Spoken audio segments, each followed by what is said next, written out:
العالمین والصلاة والسلام علی سید الرسل و خاتم النبیین وعلی آلہ واصحابہ واتباعہ اجمعین، اما بعد۔ موضوع ہمارا یہ چل رہا ہے، استشراق نے ہمارے ہاں جو ماحول پیدا کیا، مستشرقین کی فکری تحریک نے ہمارے ہاں جو ماحول پیدا کیا اور ہمارے ہاں جو مسائل کھڑے ہوئے، ان مسائل میں سے ایک مسئلے پہ ہم بات کر رہے ہیں کہ تعبیر کا جو نیا رخ اختیار کیا ہمارے متجددین نے، اس پر بات ہو رہی ہے۔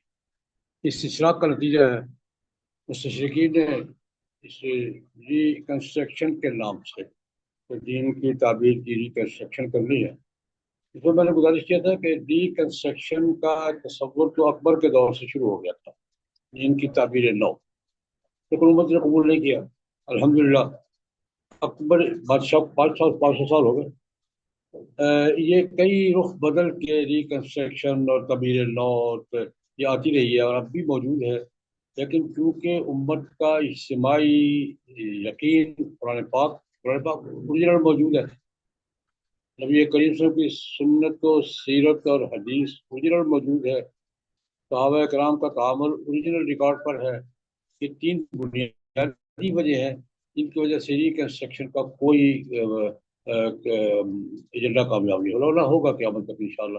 میں ان سے یہ کہا کرتا ہوں کہ تمہارے یہاں ریکنسٹرکشن اس لیے کامیاب ہو گئی تھی عیسائیوں کے ہاں کہ اصل بائبل موجود ہے، نہ عیسیٰ علیہ السلام کی تعلیمات موجود ہیں، تمہارے پاس ریکارڈ میں کچھ نہیں ہے۔ بقول انسائکلوپیڈیا آف برٹانیکا کے، وہ برٹانیکا کہتا ہے کہ ہمارے پاس عیسیٰ علیہ السلام کے بارے میں چند واقعات کے سوا کوئی مستند مواد نہیں ہے، تو تم اپنا کیسے بچاؤ گے؟ بربت موجود ہے، قرآن پاک اوریجنل ہے گارنٹی کے ساتھ، اور جناب نبی کریم کی ارشادات تین حوالوں سے، سنت کے حوالے سے الگ ہے، سیرت کے حوالے سے الگ ہے، حدیث کے حوالے سے الگ ہے، تین الگ الگ ریکارڈ میں پورا ہے، اور صحابہ کرام کا تعامل بھی موجود ہے، ریکارڈ پر ہے سارا۔ اس لیے ہمارے ہاں نئی تعبیر آپ کر تو لیں گے، منوا نہیں سکیں گے، امت سے منوا نہیں سکیں، ممکن نہیں ہے۔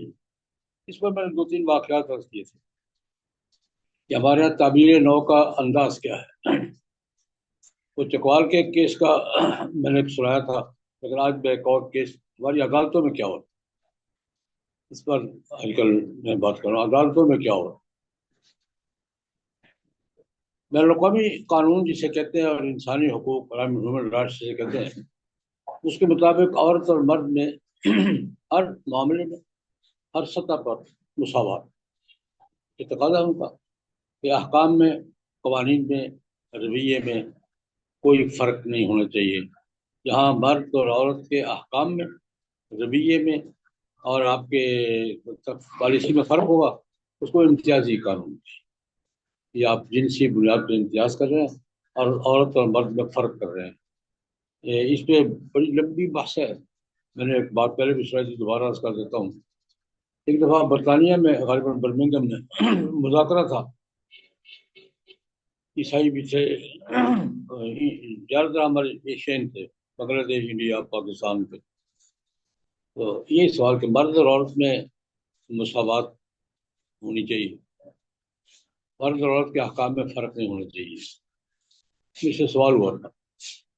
کہ یار بات یہ ہے، مرد اور عورت کے احکام میں فرق کی بات کی ہے، پہلے بتایا کہ مرد اور عورت میں فرق ہے۔ 3 سوال میں نے کھڑے کیے۔ مرد اور عورت کی جسمانی ساخت ایک ہے؟ پتہ نہیں۔ نیچرل ڈیوٹیز ایک ہیں؟ نہیں۔ سائیکالوجی ایک ہے؟ نہیں۔ میں نے کہا احکام ایک جیسے کہتے ہوں گے۔ مرد اور عورت کی جسمانی ساخت الگ ہے، مرد کی جسمانی ساخت الگ ہے، عورت کی جسمانی ساخت الگ ہے۔ پھر نیچرل ڈیوٹیز بچہ اس نے پیدا کرنا، اس لیے نہیں کرنا، دودھ اس نے پلانا، اس لیے نہیں پلانا، ہے جو اس کو آنا ہے، اس کو نہیں آنا۔ نیچرل ڈیوٹیز الگ الگ ہے، اور سائیکالوجی بھی ایک نہیں ہے۔ آج کی تمام تر ترقی کے باوجود مرد اور عورت کی سائیکالوجی کو ایک ثابت نہیں کر سکتے، فرق ہے۔ تو میں نے کہا یار دیکھ، سائیکالوجی ایک نہیں ہے، جسمانی ساخت ایک نہیں ہے، نیچرل ڈیوٹیز ایک نہیں ہے، تو احکام ایک جیسے کتنے ہوں گے؟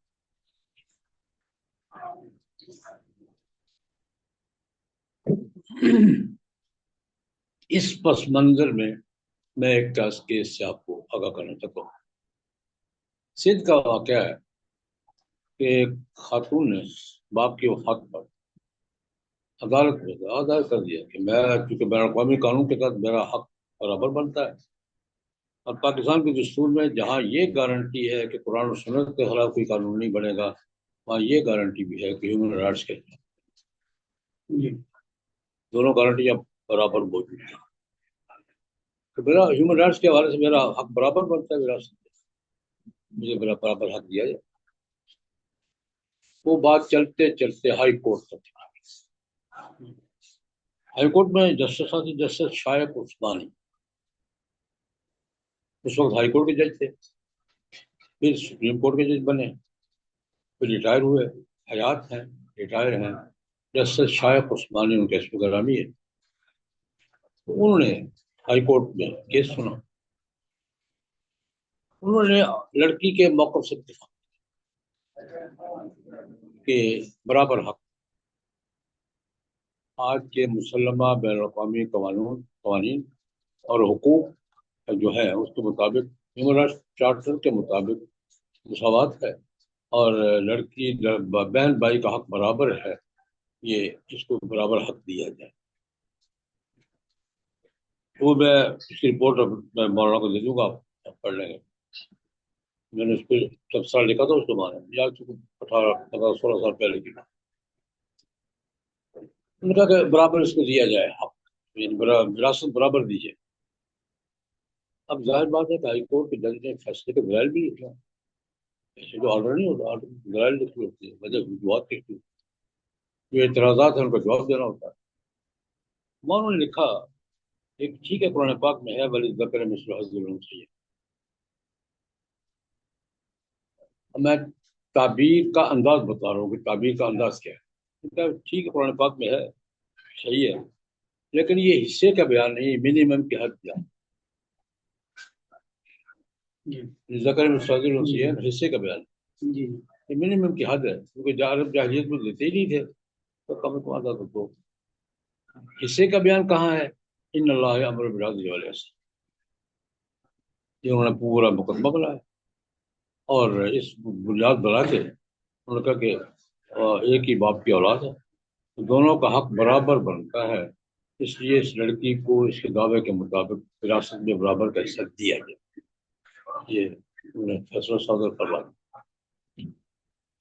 اس کے بعد ہمارے ہاں طریقہ کار یہ ہے، میں پہلے بھی چکوال کے کیس کو بھی عرض کرتا ہوں کہ ہمارے یہاں طریقہ کار یہ ہے، ہماری اسٹیبلشمنٹ کا 75 سال سے طرز عمل یہ ہے، جو کام ہم نہیں کرنا چاہ رہے یا کسی وجہ سے نہیں کر سکتے،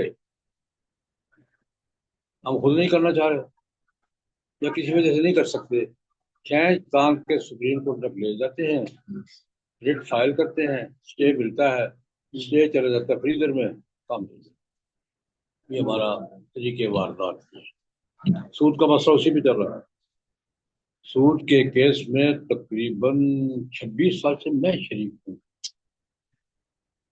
3 دفعہ فیصلہ ہوا ہے، اسٹے مل گیا، وہاں پڑا ہوا ہے، اور سپریم کورٹ کا فریزر آپ کھولے تو اتنے خوفناک قسم کے آپ کو وہاں اسٹے ملیں گے کہ آپ تنگ رہ جائیں گے کہ یار کیا مصیبتیں یہاں پڑی ہوئی ہیں۔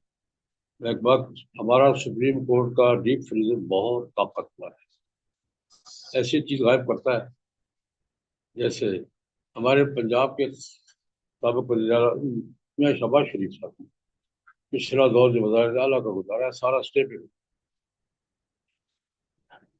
الیکشن کمیشن نے نااہل قرار دے کے سیٹ ختم کر دی، سپریم کورٹ نے اسٹے دیا، اسٹے فریزر میں پڑا رہا، پوری 5 سال وزارت اعلیٰ کر کے فارغ ہوئے۔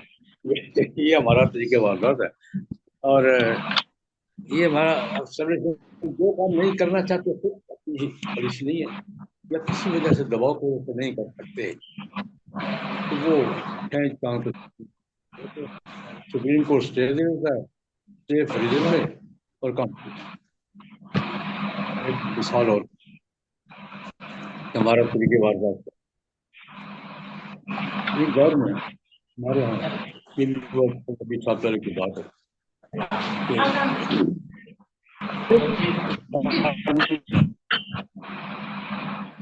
چھوٹے ذمہ داریوں میں بڑی مشین ہیوی مشینری استعمال نہیں ہو سکتی. بڑے بڑے فارم 1000 ایکڑ کا فارم 2000 کا یہ بنیں گے تو پھر بڑی مشینری استعمال ہوگی. بگ فارمنگ اس کا بڑے بڑے فارم بنانے ہیں. بڑے بڑے فارم چھوٹا ذمہ دار تو نہیں بنا سکتا.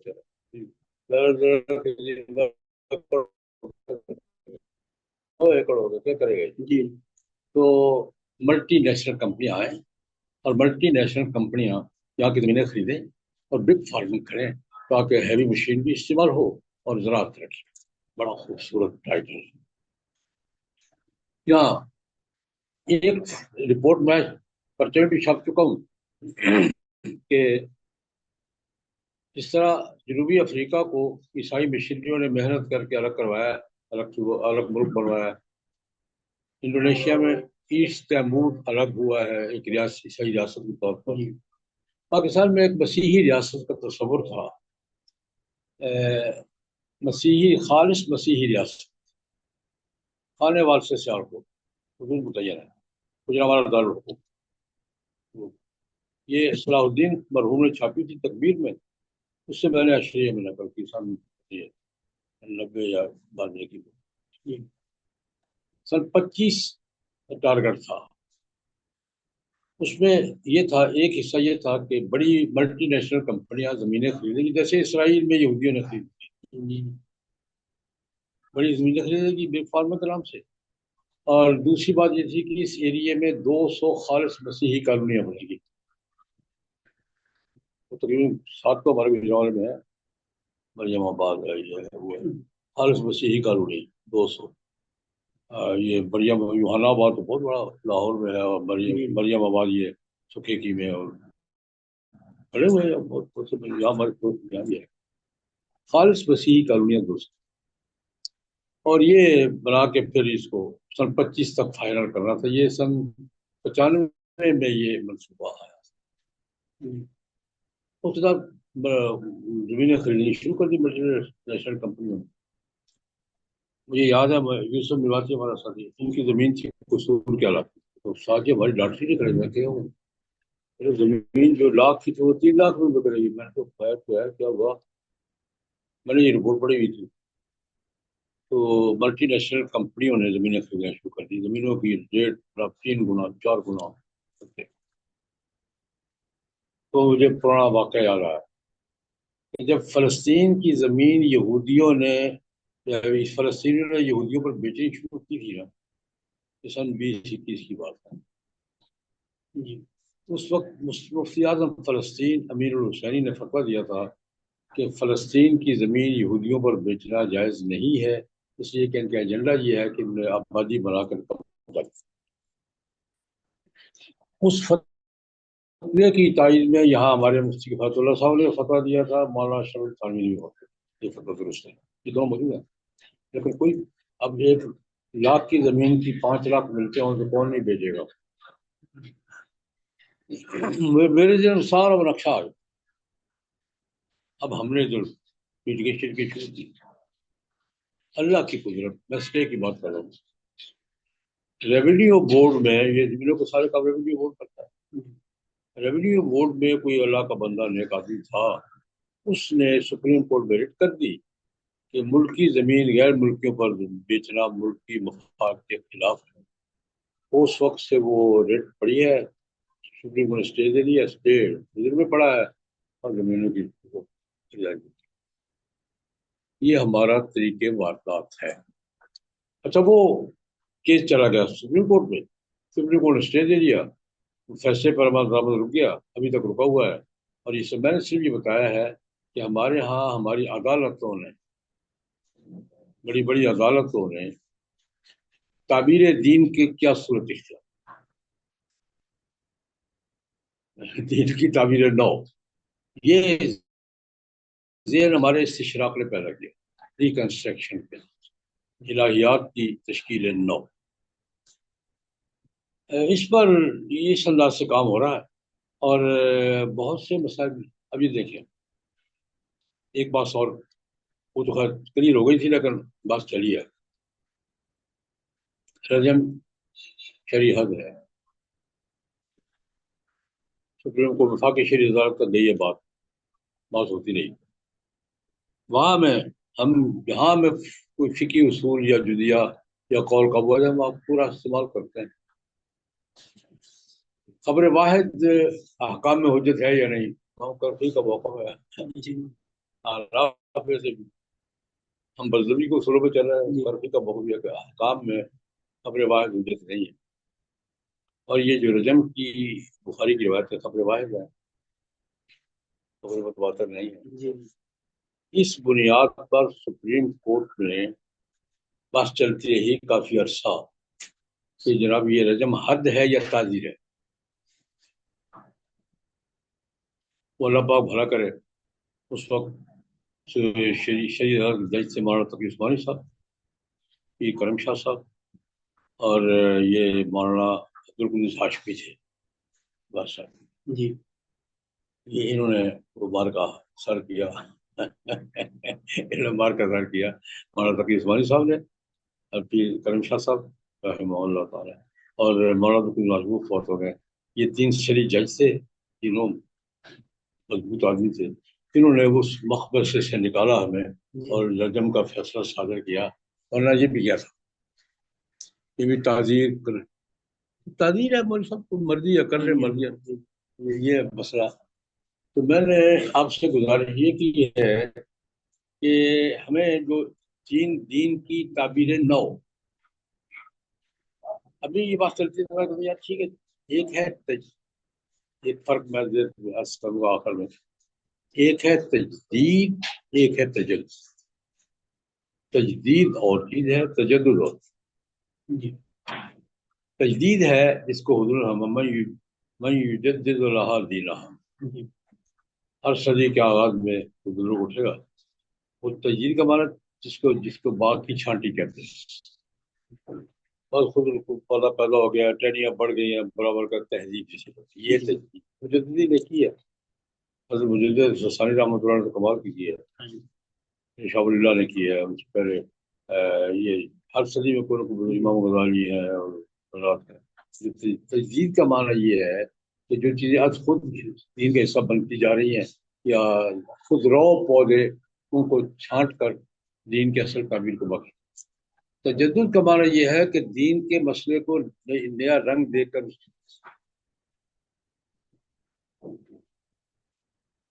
تجدد اور چیز ہے تجدید اور تجدید تو ہمارے دین کا حصہ ہے.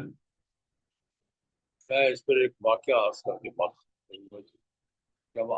آج کے دور میں اجتہاد ایک وہ ہے جو ہم اصول شاشی میں پڑھتے ہیں اصول انوار میں پڑھتے ہیں. آج کی نئی نسل کے ذہن میں وہ اصول شاشی والا ایجاد نہیں ہے. ان کے ایجاد کا تصور کیا ہے؟ ان کے ایجاد کا تصور یہ ہے کہ علماء کے پاس کو اتھارٹی ہوتی ہے یہ استعمال نہیں کرتے. سخت دل لوگ ضدی لوگ ہیں مانتے نہیں. میں اپنا ذاتی واقعہ میں برطانیہ میں لندن سے مانچسٹر جا رہا تھا ٹرین پر سفر کر رہا ہوں. ایک نوجوان آیا انڈین تھا مجھے اسی کیفیت میں سب آ گیا کہتے ہیں آپ مولانا صاحب ہیں. میں نے کہا لوگ یہی کہتے ہیں لوگ مجھے یہی کہتے ہیں آپ اجتہاد کر لیتے ہیں. میں نے کہا مسئلہ کیا ہے نہیں آپ اجتماع کہ یار بات کرو مسئلہ ہوا سمجھا دوں گا اجتہاد بھی شاید نہیں. میں نے کہا یار مسئلہ بیان کرو کر سمجھ میں آئے گا بتا دوں. اب اجتہاد کا تصور کیا ہے؟ کہتے میں مسلمان ہوں انڈیا سے تعلق رکھتا ہوں یہاں ملازمت کرتا ہوں 8-10 سال سے یہاں برطانیہ میں ہوں تو ملازمت کرتا ہوں. ملازمت میں مجھے ظہر اور عصر پڑھنے کا موقع نہیں ملتا. ظہر اور عصر کا وقت نہیں ملتا تو میں نے اپنے طور پہ ایک ترتیب بنا رکھی ہے. ظہر پڑھ جاتا ہوں فجر کے ساتھ عصر پڑھتا ہوں مغرب کے ساتھ. آپ مجھے اجازت دیں آج کا اجتہاد یہ آپ مجھے اجازت دیں کہ ظہر میں پڑھ جاتا ہوں فجر کے ساتھ عصر پڑھتا ہوں مغرب کے ساتھ. میں نے میرا اپنا ایک لہجہ ہے. میں نے کہا بیٹا آج یہ 50-50 پر میری بات اتنی اتھارٹی تھوڑی سی اتھارٹی ہے وہ میں کر لیتا ہوں.